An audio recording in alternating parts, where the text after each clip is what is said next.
Good afternoon, I'm Josh Duncan, and these are some of the top headlines out of the Kelowna Now newsroom today. Prime Minister Mark Carney was in West Kelowna today for a visit to the Gorman Brothers lumber yard for an announcement about financial supports for BC's forestry sector.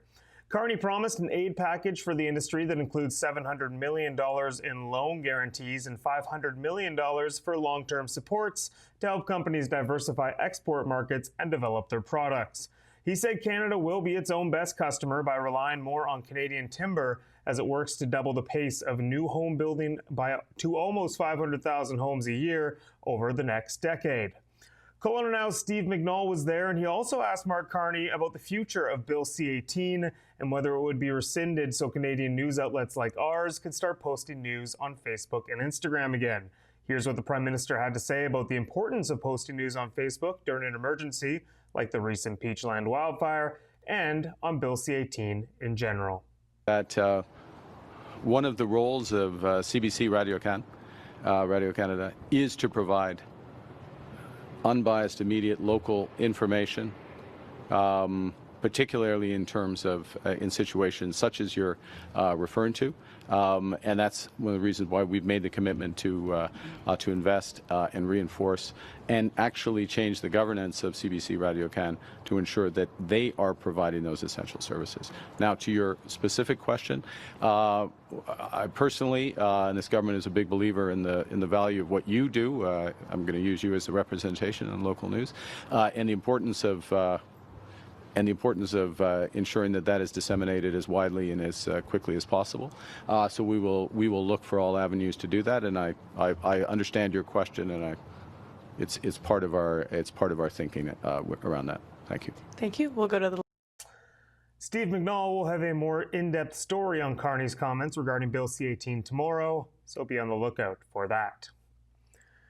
A Kelowna woman says she was pushed into Okanagan Lake by a man after rejecting his advances in City Park over the weekend.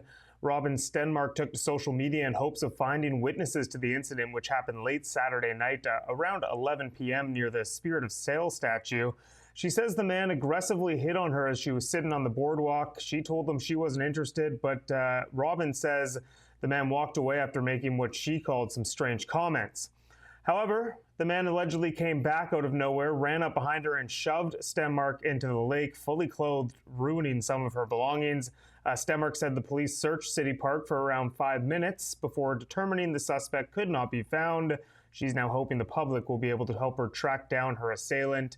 You can read more about that story online at KelownaNow.com.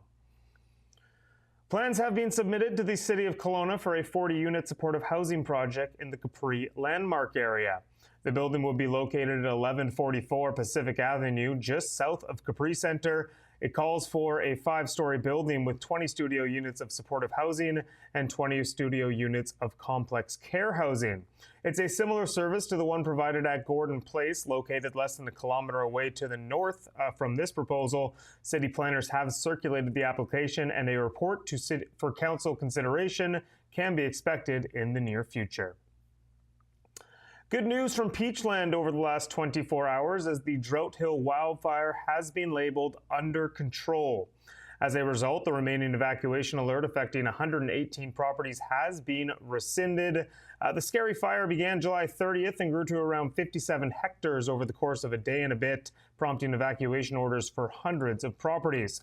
With all orders and alerts now rescinded, the Central Okanagan Emergency Operations Center has now been deactivated.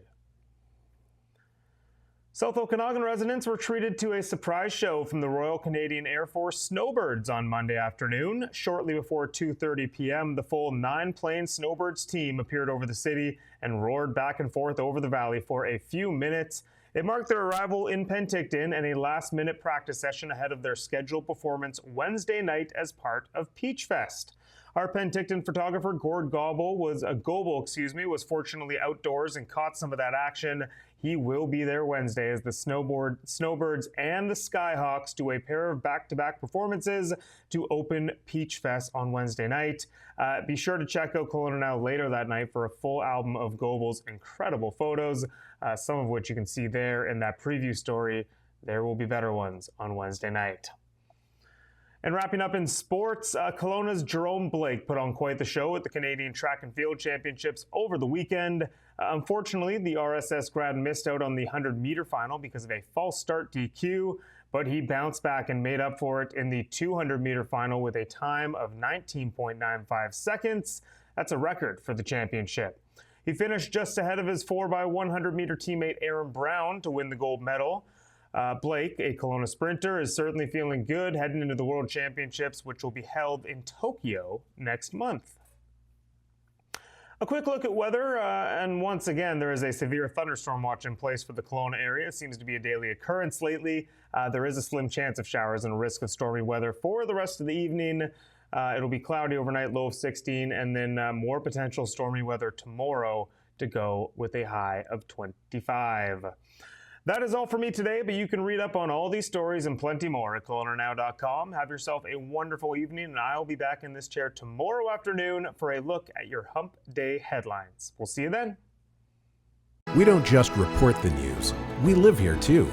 We're your neighbors, bringing you stories that matter to all of us. No government funding, no outside influence. Kelowna Now, local.